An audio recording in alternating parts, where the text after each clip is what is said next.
Hello, ladies and gentlemen, and welcome again to Syriana Analysis. I'm your host, Almassian. First of all, I would like to mention that yesterday's live streaming has been deleted by YouTube. At the beginning, they sent me a copyright notice claiming that I used one of the materials and they have a copyright claim. And I said, okay, delete that video, and they deleted it.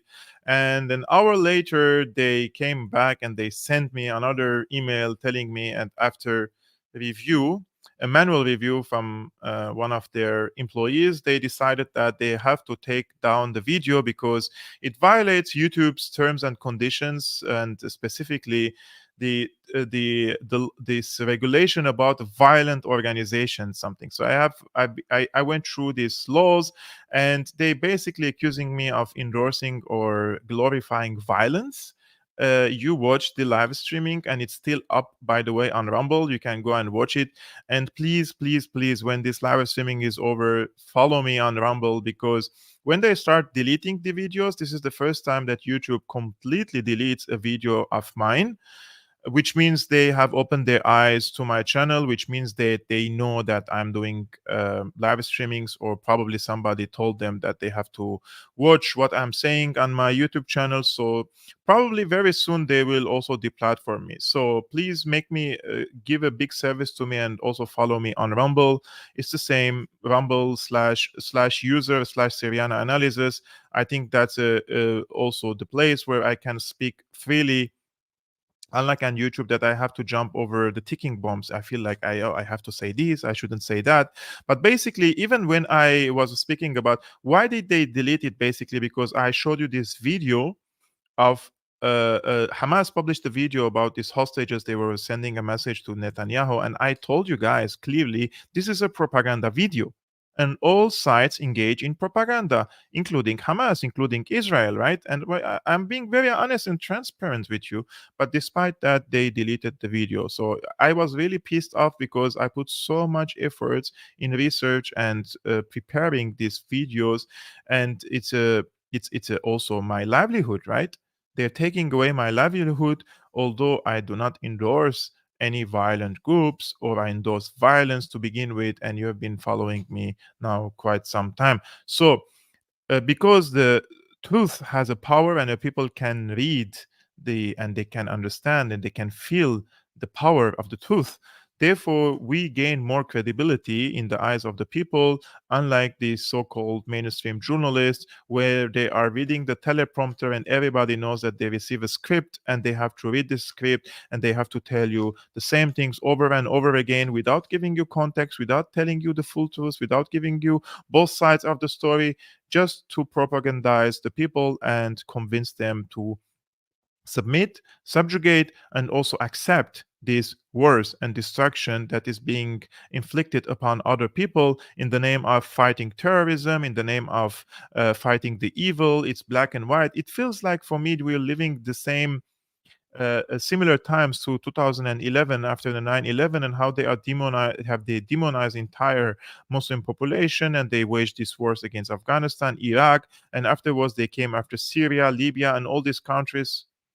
It's the same now happening, and even the so-called uh, the people who were claiming to be anti-war, and they were saying we don't want to send weapons to Ukraine, etc., etc. But when it came to Israeli war against the Palestinians, against the Gazans, you see that these people are endorsing it. So that's why, in my opinion, it's very important for independent journalists to speak up, to be brave.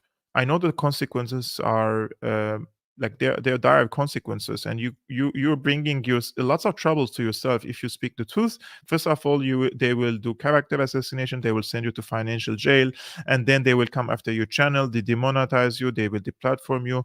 But still, we are still able to say our minds in different places. That's why please follow me also on Rumble. Now, will the United States go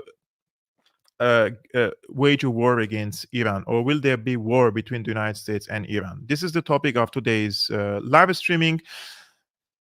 At the begin with, the Biden administration told Iran, don't engage in acts of hostilities against us or against Israel or against any other our interests in the region. This was the warning from Joe Biden. This was the warning from the other very serious, tough person, Kamala Harris, that I showed you yesterday when she said, don't, with this in this phase. But there are different things that are happening underground, and I wrote look at these notes, man. It's like it's full of words. So the Americans are sending special forces to the region, right? And there are hundreds of soldiers now, combat forces are stationed in the Gulf countries, in Jordan, in now Israel, in Cyprus, in Greece. So while the Americans are telling the Iranians that they're not interested in a regional war, they're not interested in a big war, they're not interested in expanding this war beyond the borders in the Gaza Strip, but there are different things that the American side is doing that indicates the opposite is true. The first thing, as I told you, they send special forces to the region, and the people in the region and intelligence, they can detect that the Americans are sending all these soldiers there.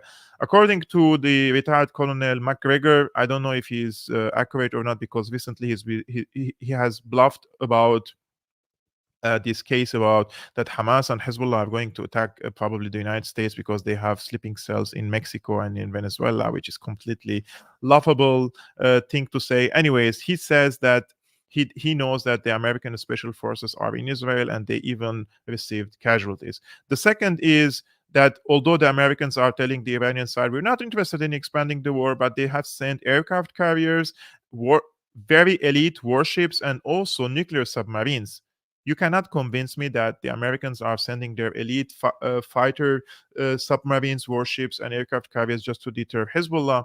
Those are directed against Syria and against Iran. And they are getting ready for a larger war because they know what's the plan in the Gaza Strip. The plan is the ethnic cleansing of the Palestinians. And they know that this is the red line that Iran and its allies have drawn in the region. If you're going to ethnically cleanse the Palestinians, we will retaliate against you. So the Americans are getting ready for that. The third thing that the Americans did, I also spoke about this yesterday. They're expanding their one of the secret military bases near the Gaza Strip, and they're calling it life-saving installation, just to uh, they changed the definitions, they changed the wordings in order to sell it to the people that they don't have military bases in Israel, but they do, and they're expanding it, and it's near the Gaza Strip, probably 20 miles away from it, and they're calling it the life-saving installations. Now, on the other side, what are the Iranians doing in this regard? Iranians have different allies in the region. To begin with, they have Hezbollah in Lebanon, they have the Houthis in Yemen, they have the Syrians in Syria, and they have the Iraqis.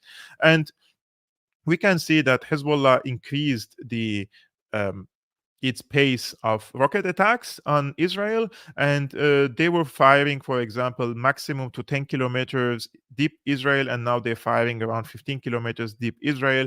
And the Israelis are doing the same inside the Lebanese territories, but both sides are still. It's like a tit for a tat, right? They're not both sides, they're just retaliating in a measured way that they don't want still for this war to be expanded at this particular moment. But the Houthis today or a few hours ago, they said that they have fired ballistic cruise missiles against Israel. I don't know how the Yemenis did it. If they did it, I don't know if these missiles reached their destination because of the geographical proximity between Yemen and Israel. It's difficult, but probably it happened. I don't know. They also said that they used some of the drones to attack.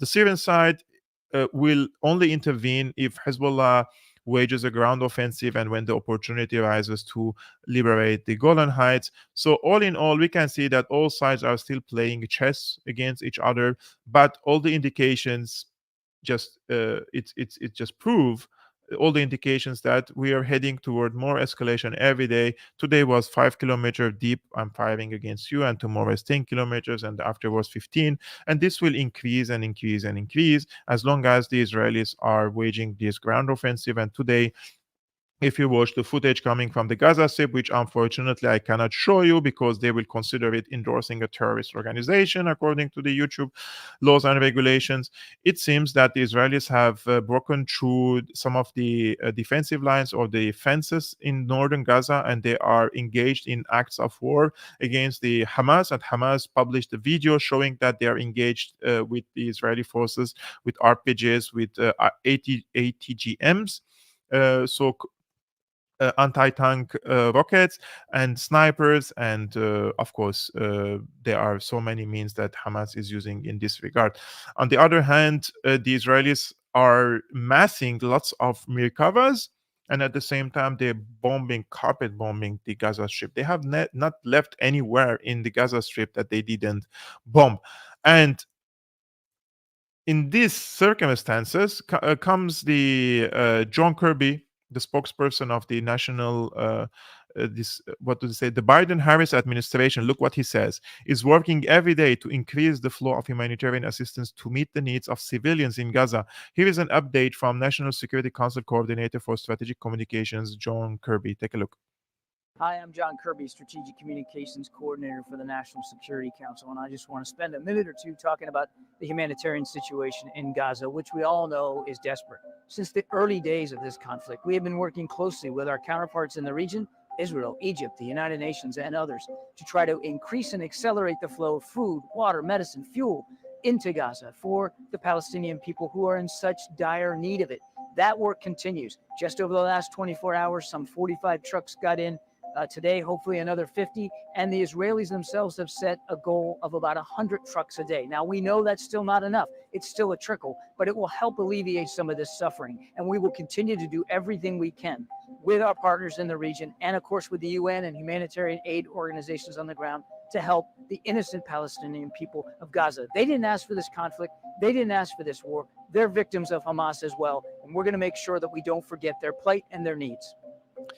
Yeah, according to him, the Palestinians are victim of Hamas as well, but at the same time, their ally in the Gaza Strip, they have bombed the Jabalia refugee camp in Gaza. This has happened only 3 4 hours ago. The initial number, this is coming from the Ministry of Interior in Gaza, the initial number of casualties in the Jabalia camp massacre is estimated at 400, including martyrs and wounded. Jabalia camp was subjected to bombardment with 6 bombs, each weighing 1 ton of explosives. The occupation destroyed a residential neighborhood in the center of Jabalia camp completely. The majority of casualties in Jabalia massacre are children and women.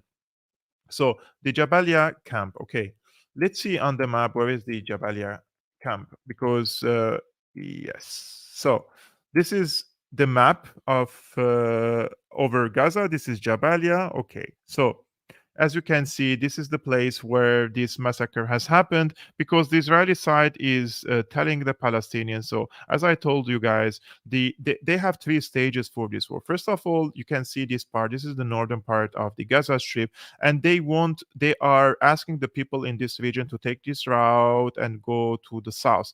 And they're carpet bombing this area so that if you refuse to leave, you leave anyways or you die anyways. So the first phase, they want to for the Gazans to move to the south and then occupy all this area, try to see where are these tunnels and the bunkers of Hamas, and then try to push and push and push and come to the south and then kick out the Palestinians from this Rafah border crossing to the Sinai. The plan is, as I told you guys, here in the northern part of the Sinai, they want to what they call these tent cities, right? They want to establish tent cities here in the deserts, and they claim that after some time they will also establish cities in other places, or reallocate them to Cairo and other major cities, Cairo, Ismailia, and Mansoura, and other cities in Egypt.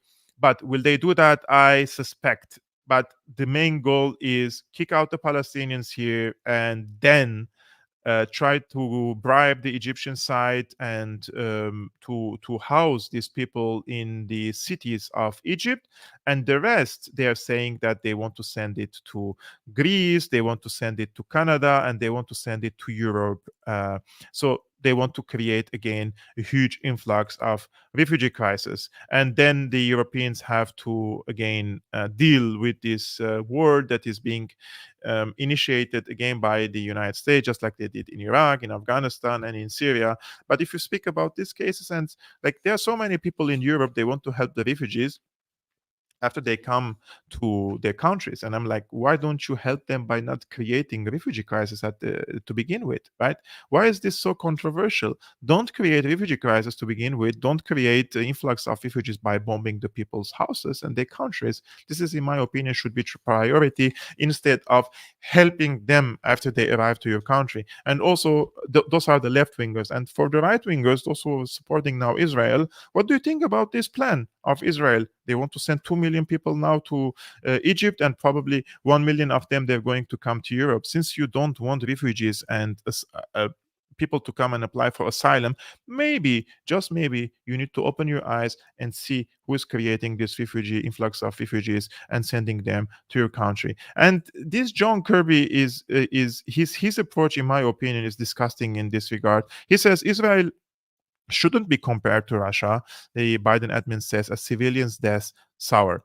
Look what he says, guys. The Biden administration rebooked a comparison of Israel to Russia on Monday as the civilian death toll in the Gaza Strip quickly approaches the number of Ukrainians killed by Moscow since that war began. On Sunday night, Representative Pramila Jayapal called out US officials for what she called their double standard of unconditionally supporting Israel in its war against the Hamas militant group while condemning Russia for its invasion of Ukraine. She says, quote, the United States rightly called out Russia for its siege of Ukraine, rightly called out the attacks on the power infrastructure, the refusal to provide food and water and fuel to the Ukrainians, JPL told NBC's Meet the Press. We have to recognize that our credibility and our authority on the moral stage is greatly diminished if we don't also call out the siege that Israel is launching on Gaza. National Security Council spokesperson John Kirby pushed back on JPL's comparisons, saying that Russia, unlike Israel, deliberately targets Ukrainian civilians as part of Moscow's war strategy. He says, quote, slaughtering innocent Ukrainians, that's part of their strategy inside Ukraine. That is not what we are seeing from Israel, Kirby said on CNN Monday morning. He said also, Israel is not deliberately trying to kill civilians. My position on this is I just want to mention the humane side of this. I am John Kirby. I know Israel is deliberately hitting the civilians in order to spread desperation, hopelessness, and try to kill as much as Palestinians possible so that the people are convinced to move to the south and then go to Egypt. I know that because I'm a senior official in the Biden administration. It's not like he's unaware. He's aware, and his Biden administration, he approved on the ethnic cleansing project of the Israeli side against the Palestinians. And despite that, he can come out to the media and say these things with a straight face. So my question would be here: how can he and other officials in the US go to bed and sleep with a good conscience? How can they look into the mirror and say, I did a great job today. I lied to tens of millions of Americans and I said Israel is not deliberately targeting the Palestinians in the Gaza Strip. How can he do that? That's the question. Oh, and by the way, guys, you know that probably you joined my last live stream an hour or an hour and a half ago. I started a live stream, and I'm not so good in technical things, so I was invited to Twitter Space by Tara Reid. You probably know her. She used to work 30 years or 20 years ago in Biden's office. She was a junior staffer, and sexually harassed her and raped her. And recently, because she spoke about it, she had to run for her life to Russia because a senator in the Congress told her that your life is in danger. Anyways, she invited me to space on Twitter, and we spoke about this issue concretely, this concrete issue. And I wanted to screen and broadcast the same thing like on this app, screen it to you so they can also listen to the conversation. But apparently, you weren't able to hear me. I don't know why. I tried to make it work for you. So sorry for that, guys. At the beginning, I should have mentioned that. Now, John Kirby, he continues saying, according to the Gaza Health Ministry, more than 8,000 Palestinians have been killed since October the 7th. The death toll doesn't differentiate between civilian and militant deaths, but the Health Ministry said it's composed mostly of women and children. Almost 48% of them are children, guys. Almost 15 to 20% are women. So the rest are around, also the elderly are between 10 to 15%, and the men are around 20%. Last week, President Joe Biden said he couldn't be sure that civilians had been killed by Israel because he didn't trust statistics provided by the Hamas-run Gaza Health Ministry. So not only that they're not only saying that Israel is not deliberately killing civilians, but they're also saying that we doubt these statistics because they are run by Hamas. You know how many foreign journalists and foreign doctors are in the Gaza Strip? There's so many pages, so many Twitter accounts speaking in English and telling what's happening in the Gaza Strip, documenting death bodies of the people laid in the streets. Like it's from an apocalypse movie if you see these videos. And the Biden has the audacity to come out and tell to the people that, oh, we do not trust these statistics. But then when there was a backlash against him about this, he said he later told Muslim leaders that his comments were about Hamas not being reliable and weren't meant to minimize the deaths. There are around 10,000 deaths now, guys. Around 4,500 of them are kids, and this is what you get from the Americans, right? This is what you get. Israel is aiming for Hamas fighters, Kirby said, and Washington continues to urge Israel to minimize the impact on civilians. He said, "We want to make sure they do it in a cautious, careful, deliberate way, but it is not a war aim of Israel to kill innocent civilians the way it is a war aim of Vladimir Putin to do that in Ukraine." Yeah, guys, this is it. This is where we're living at the moment. This is very scary times that the Israeli war machine is indiscriminately bombing and killing lots of people. And just before I did this live streaming in Jabalia refugee camp, and then you have officials giving political cover. So you ask yourself this question: who is also to be blamed? The Americans are also to be blamed. I'm not talking about ordinary people, right? You understand me what I'm saying. The American administration is guilty of murdering Palestinians. And they have given the green light for the Israelis to wage this counteroffensive. This counteroffensive is from Ukraine. This ground invasion of Gaza. They have green lighted it, and they sent their special forces and their equipment to protect any retaliation against Israel. How do you describe that? How do you interpret that? That's a green light. That's a green light. So I hope when somebody wants to point a finger, they would also point a finger against the American administration, and especially against the Biden administration. And the Republicans are the same, and even worse, right, when it comes to Israel. So I'm not giving them any credit about that. I'm just saying at the moment they're in power, and they're the ones who are enabling this genocide against the Palestinians. Now, there was a guest on an American TV the other day, and this guest, his political analyst, quote unquote, he says there are no innocents in Gaza. There are 2.5 million terrorists. Hamas is not the enemy. However, everyone in Gaza is an enemy. This is guys. So why do I bring these examples? Just to show you that the Israeli side doesn't see the Palestinians in Gaza as innocent civilians. They see them as the president said, human animals. And their political analysts, their journalists, their member of the Knesset, they all speak about the Palestinians in a degrading way, and they dehumanize them, and they consider them all terrorists.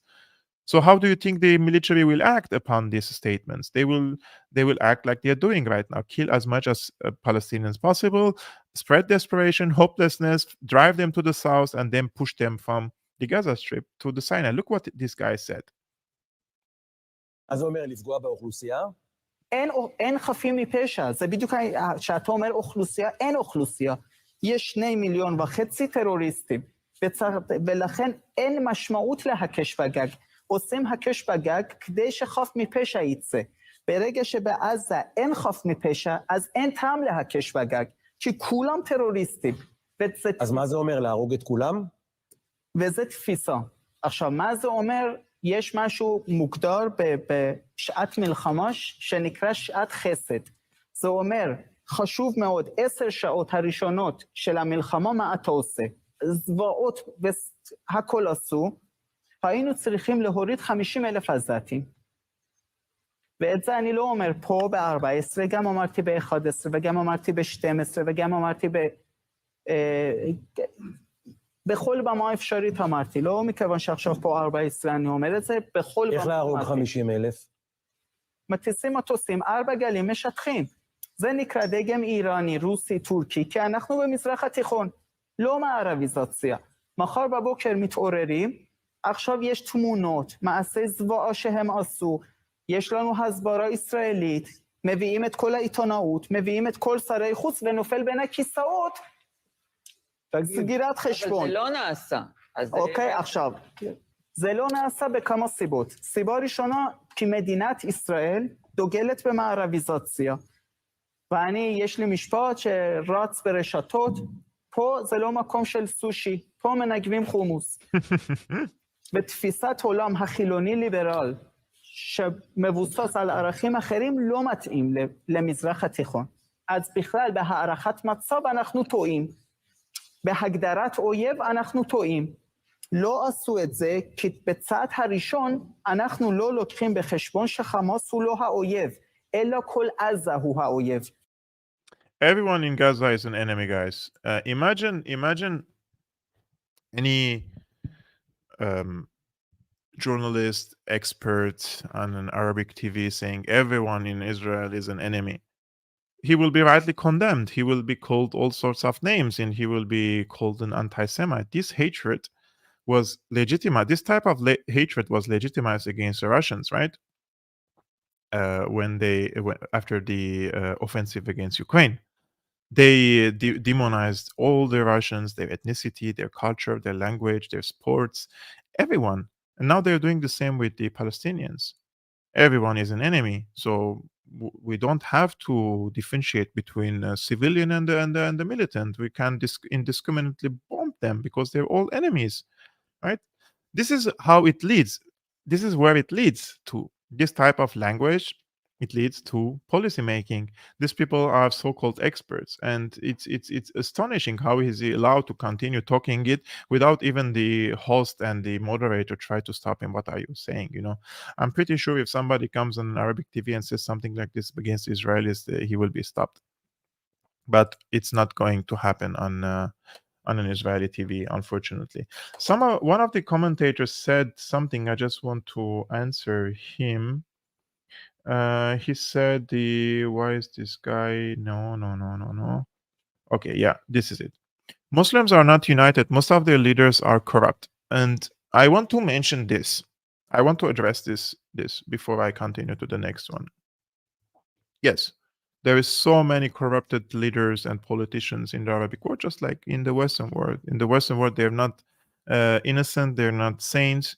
The corruption here is still very, very high, and it's not as visible as in our countries. That's the problem.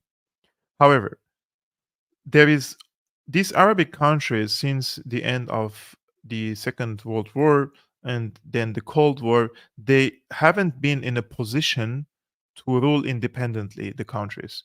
Since they gained their independence, there was so much meddling in the region, in the foreign interventions, meddling, regime change wars, coup d'etats, assassinating leaders, that this state of this destabilization that the Americans have spread in the region, especially the divide and conquer strategy, trying to turn the neighbors against each other, selling weapons to this country and asking to turn against that country. Yes, they were full to do that, but there was also the external factor for it. So there is the bigger picture here, the bigger corruption in this region is the American meddling in the internal affairs of these countries. The Americans are able to influence the domestic politics of these countries, and they're able to bring governments, to overthrow governments, do coup d'etats, and all these stuffs, and turn one against another. In 2012, they turned almost all the Arabic countries against Syria. And why did the Americans do that? The Americans didn't have a strategic interest in Syria, a strategic, let's say, security interest. They did it for Israel. And why the Arabic countries participated? Because the Americans, they have influence, or they had big influence over their leaderships, because they have a huge business interest in their countries, and they have influence over the political life and how they bring politicians to power and remove them from power. If, for example, a politician in country A, Qatar, for example, goes against the American interest, then they can remove him from power. And so, yeah, they are corrupted, but also the foreign factor is very important. And the Americans were very, very, very, very horrible in their approach toward the region. They never wanted for the region to be stabilized. If there is a stability and if there is prosperity, if there is trade relationship between these countries have so much potentials to cooperate and to become independent and to become prosperous and to advance in science, technology, etc., etc. And this is what they don't want to see in the region. They want to keep the Arabs in their place and keep them in their place, because if the Arabic countries wake up, they have so much resources, they have so much potentials, and this will also threaten the American absolute hegemony over the region and its ally in Israel. That's the main problem, in my opinion. Now, since we always speak about yeah, I will probably first speak about how this retaliation or the escalation that is happening in the region against Israel. Today, the spokesperson for the Yemeni armed forces, Yahya Sari'i, I think his name, yeah. Yahya Sarria, he says, our armed forces have launched a significant number of ballistic and cruise missiles, as well as large number of drones targeting various Israeli enemy objectives in the occupied territories. He says the Yemeni armed forces confirmed that this operation is the third operation in support of our oppressed brothers in Palestine.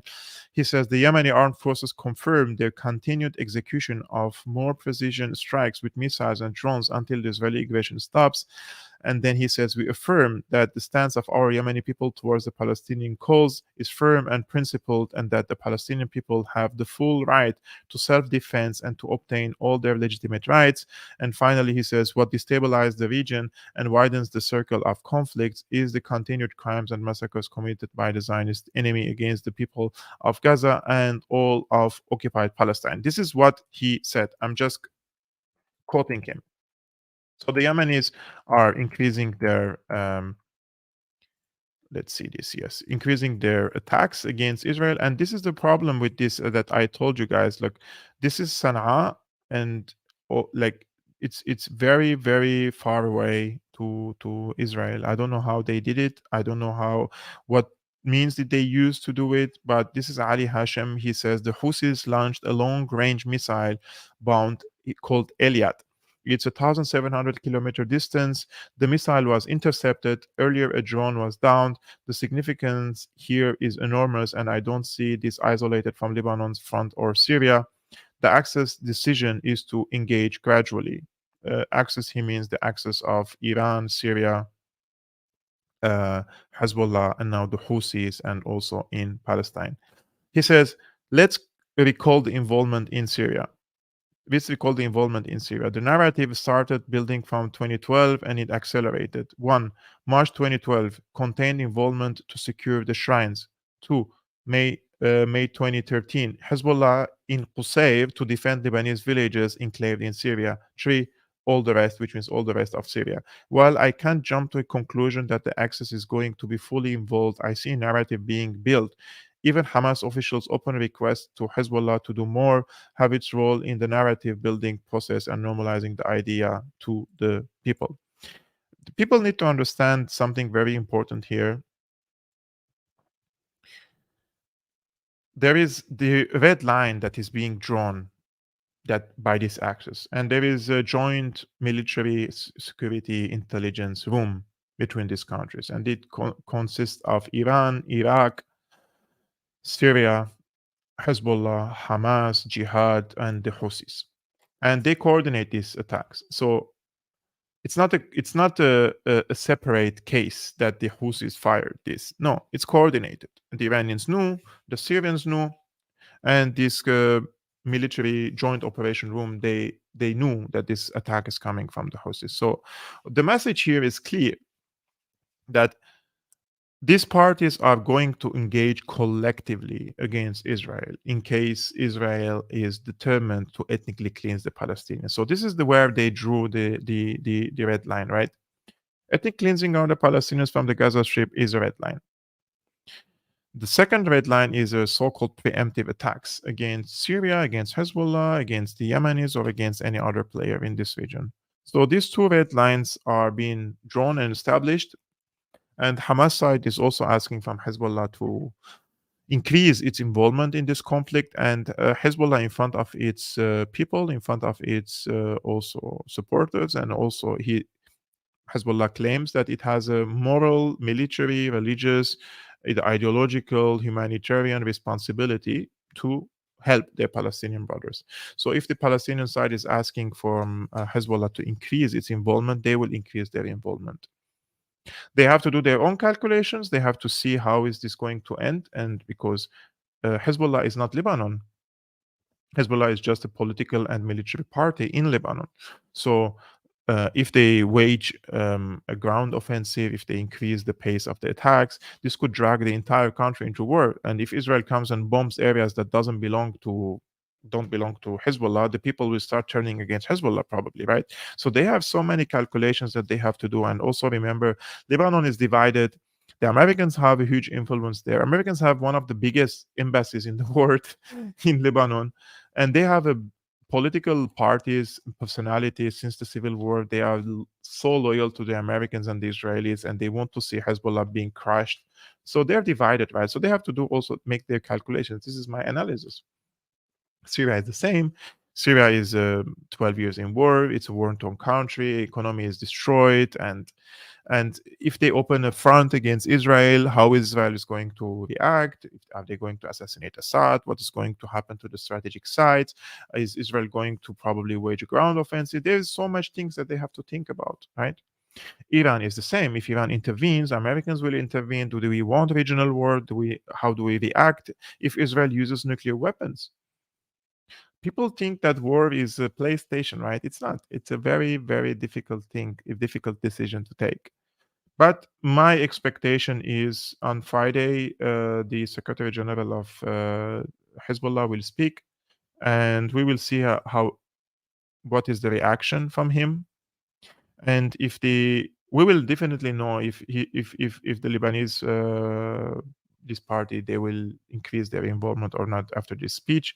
And on that day, I already secured a journalist and an expert from Lebanon. Right after the speech, we will do a live streaming at 5 p.m. Central European time to analyze the speech and see where is this heading toward with a friend from Beirut. Now, Putin, he jumped into this the other day, and I will show you what he said about this case. He basically blamed the United States for this conflict in the Gaza Strip. He said, "We must realize where the root of evil lies. We must know where the spider that is trying to entangle the entire planet and the whole world in its cobweb is. The ruling elites of the US and its satellites are behind the tragedy of the Palestinians." Take a look. Мы помним, с чего начался нынешний виток ближневосточного кризиса. С террористической атаки в отношении мирных граждан Израиля и других стран на территории этого государства.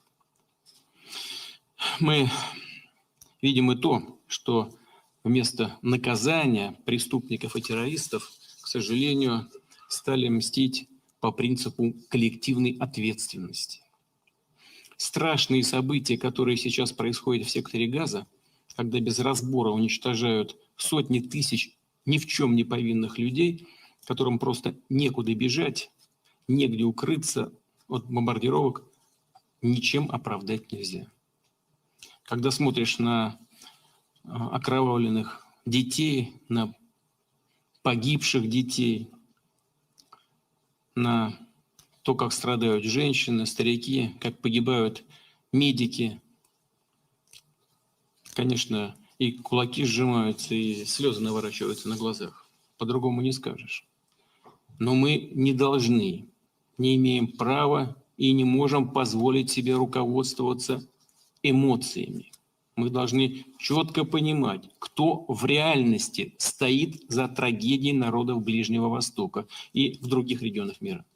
Кто организует смертоносный хаос, кому он выгоден. Сегодня, на мой взгляд, это уже стало очевидным и понятным для всех. Заказчики действуют в открытую и нагло. Именно нынешние правящие элиты США и их сателлиты – главные бенефициары мировой нестабильности. Они извлекают из нее свою кровавую ренту. Их стратегия также очевидна. США, как мировая сверхдержава, все это видят, понимают, даже по тенденциям в мировой экономике, слабеет, теряет свои позиции. Мир по-американски с одним гегемоном разрушается, уходит постепенно, но неуклонно, уходит в прошлое. Но Штаты не хотят с этим мириться, а наоборот, хотят сохранить, продлить свое доминирование, свою глобальную диктатуру. А в условиях всеобщего хаоса это удобнее делать. Потому что с помощью такого хаоса они рассчитывают сдерживать, дестабилизировать конкурентов, как они выражаются, своих геополитических противников, к которым относят и нашу страну. А на самом деле новые центры мирового развития, суверенные, самостоятельные страны, которые не хотят унижаться и выполнять роль лакеев. Сегодня Россия не просто активно участвует в формировании нового, более справедливого, многополярного мира с равными правами и возможностями для всех стран и цивилизаций. Мы не только являемся одним из лидеров этого объективного исторического процесса, но скажу больше, и это всем известно, за наше будущее, за принципы справедливого мироустройства, за свободу стран и народов Россия сражается на поле боя. Сражаемся последовательно. И сражаются, теряют своих боевых товарищей наши солдаты и офицеры, наши герои. Я вновь повторю. И за трагедию палестинцев, и за бойни на Ближнем Востоке в целом, за конфликтом на Украине, за многими другими конфликтами в мире, в Афганистане, Ираке, Сирии и так далее, и так далее. Стоят правящие элиты США и их сателлиты. Это уже очевидно для всех. И именно они повсюду насаждают свои военные базы. По случаю и без всякого случая используют военную силу постоянно. Направляют оружие в зоны конфликтов. Они направляют и финансовые средства, в том числе и на Украину, и на Ближний Восток. Разжигают ненависть на той же Украине и на Ближнем Востоке. Не добиваясь результатов на поле боя, хотят расколоть нас, что касается России, изнутри, ослабить и посеять смуту. Их также не устраивает какое-либо участие России в решении мировых и региональных проблем, в том числе ближневосточного урегулирования. Их вообще не устраивает, когда кто-то действует или говорит не по их указке. Они верят только в свою исключительность, в то, что им все позволено. Им не нужен прочный мир на Святой Земле. Им нужен постоянный хаос на Ближнем Востоке. Поэтому всячески дискредитируют те страны, которые настаивают на немедленном прекращении огня в секторе Газа, на том, чтобы остановить кровопролитие и готовы внести реальный вклад в урегулирование кризиса, а не паразитировать на нем. Даже ООН, четко выраженная позиция мирового сообщества, подвергаются нападкам, настоящей травли и попыткам дискредитации. Я хочу подчеркнуть, в наших подходах к ситуации на Ближнем Востоке, в отличие от Запада, никогда не было корысти, интриг и двойного дна. Мы заявляли и заявляем нашу позицию открыто, и она не меняется из года в год. Ключ к решению конфликта в создании суверенного, независимого палестинского государства, полноценного палестинского государства. Мы откровенно, честно и не раз говорили об этом и палестинскому, и израильскому руководству. Повторю, правда заключается в том, что чем сильнее будет Россия, чем сплоченнее будет наше общество, тем эффективнее мы сможем отстаивать как наши собственные национальные интересы, так и интересы тех народов, которые стали жертвой западной неоколониальной политики. Я еще раз подчеркну, нужно знать и понимать, где находится корень зла, где этот самый паук, который пытается опутать своей паутиной всю планету, весь мир. So I will stop here. I will just say two things here. First, he says that my voice is clear. Yeah, I thought I muted myself. Anyways, he says that the main reason for this war is the United States, and I agree that the elites are playing an instrumental role in the United States in waging these wars around the world. But in your opinion, I want to know your opinion now in the comments below. Do you believe that this time, in this particular conflict in the Gaza Strip, it is the US which initiated this war, or it is Israel which decided to invade the Gaza Strip and Israel convinced or dragged the United States into this conflict? Let me know your opinions in the comment below. One of the commentators said that Putin is ruthless, but he is reasonable. That's exactly my opinion about Putin. He's a ruthless politician, a leader, but he's very reasonable, and you can deal with Putin as a sane, reasonable leader, even if you are an enemy of Putin. And he's not someone who acts upon his emotions or upon his ideologies or wishful thinking. He calculates everything, and his patience, in my opinion, is very high when it comes to Ukraine and to the NATO expansion to the borders with Russia. So many Russians say that Putin is too soft, according to them. So some people say it's Israel which dragged the Americans to this conflict. There is, whether it's the Americans who came here or whether the Israelis dragged the Americans to this conflict, one thing is certain here, guys, that this is not in the interest of the United States to open a second big front in the region and to spend billions of dollars over this conflict. It's not in the interest of the Americans to print now hell of a money to continue funding two big wars in Ukraine and in the Middle East. Knowing that, this is the main point here, knowing that, and this is an argument that I agree with, the biggest challenger and competitor to the United States is China. It's not Russia. Economically speaking, it's China. Militarily speaking, it's China. And the Chinese also presenting a model for the international system. This is what I always said about Russia. They, after the collapse of the Soviet Union, the Russians didn't present a model to the world that is an alternative to the American-led unipolar world. The Chinese, you agree with them, you don't agree, that is something else. I'm just saying that the Chinese, with the coordination and with the help and the collaboration with the Russians, they are establishing a new parallel world order, banking systems, trade routes, the Road and Silk Initiative, and building infrastructure in other countries. Yes, they are buying influence. Yes, they are buying leverage. Yes, they are expanding here and there, but through different means. So, in my opinion, the biggest competitor and challenger to the American hegemony in the world at this moment is China. And instead of the Americans focusing on China, if you are an American and if you're an empire and you want for your enemies and your competitors to stay in their place and not to compete you, then you have to prioritize your enemies, right? And I think that China is the biggest challenger to the American hegemony in the world. And instead of focusing on China, they have opened a front in Ukraine and they powered tens of billions of dollars there. And they created a horrible situation in Europe with the inflation, with the destruction of the economies and the deindustrialization of Germany, bombing the Nord Stream pipelines and everything. It was a war that could have been avoided, right? And now they are running and rushing to save their ally in the Middle East, and they are again sending billions of dollars and weaponry, soldiers, aircraft carriers in the Middle East. And all this will be used, in my opinion, by China very soon.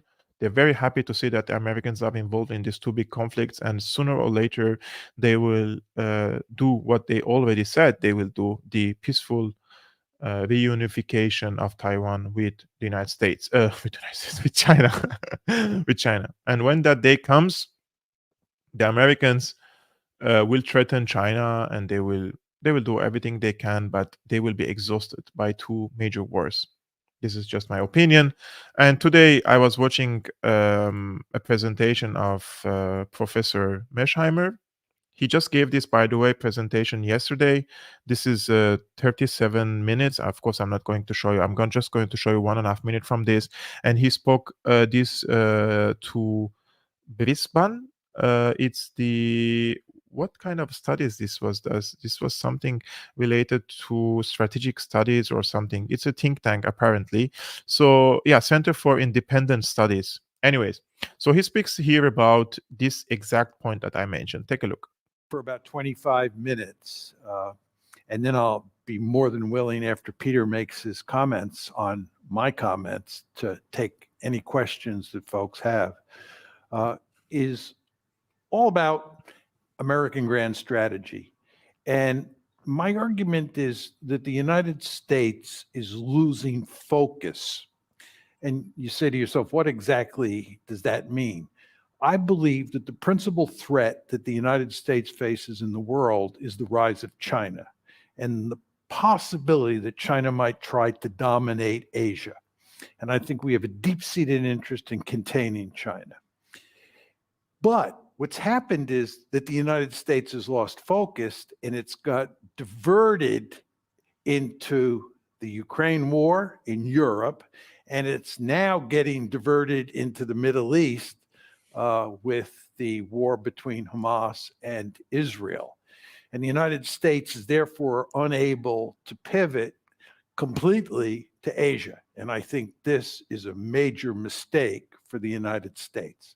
And what I want to do tonight is elaborate my thinking on that main thesis, okay? So this is exactly what I told you. I know, guys, you are telling me that he's not a good China expert, or you're saying that the Americans are not good China experts. I'm not saying he's a good expert. I'm just saying that the priority of the United States, if you are an American, if you are planning policy, and if you want to save the empire, this is the ground that I'm standing on, right? I'm an American. I'm playing a devil advocate now. I'm an American. I want to save my empire. I want to prolong my empire, and I want to contain my enemies. Who are my enemies? I have a list of them. What is the priority? The priority is not Iran. It's not Russia. If you are an American planner, please understand me. So, yeah, I think the United States is now distracted in another war, and this could be one of the reasons why Hamas waged this war, because or started this attack on Israel, because they wanted for the Americans to come to the region into another costly war, knowing well that the American economy is in a bad shape, knowing well that they will print hell of a money, knowing well that this will harm the American economy, knowing well that this will hit the American interests around the world. And this could be one of the reasons why China is celebrating, in my opinion, in silence for this war, because this will be one of the nails in the coffins of the American empire, in my opinion. This will fasten definitely the demise of the unipolar world, and we will see a unipolar world faster than we are expecting. And this is exactly what I argued yesterday. I was a guest on Clayton Morris's Redacted on YouTube. I'm very grateful for him. It has over 2.2 million subscribers, and many of you guys came from his channel. Thank you so much for subscribing to my YouTube channel. And also, please, please, please subscribe to my Rumble. It's very important. It's already in the description below. Just when I finish now this live streaming, please follow me there. I may be deplatformed anytime they started deleting my videos anyways. And if you want to support my independent work like I'm doing right now, I don't have sponsors. I don't have people supporting me. I'm not paid by anyone. I'm just doing my independent work. You can see this link on the description. Support Syriana Analysis on Patreon, www.patreon.com/Syriana Analysis. It's a great help for me. It only costs you $2 per month, but it's a huge help for me so that I can become 100% independent. Up until then, tomorrow I'm definitely going live again at 5 p.m. Central European time. Let's see what's happening. I will definitely follow the cases in Palestine, in Yemen, in Iran, and let's see if I can have a guest or I'm going live by myself, just like always. Thank you very much, guys, for tuning in and supporting my channel and sharing this video with your friends. I'm receiving so many love messages and comments. The hate messages, I read them. It's okay. It's fine. It doesn't really affect me, but the love messages and the support messages are hilarious. And also, there are people sending me donations on not on Patreon, on PayPal. I'm truly grateful for you all, guys. Some of you already sent me messages with these donations. I will reply to you as soon as I can, and I will see you tomorrow. Ciao.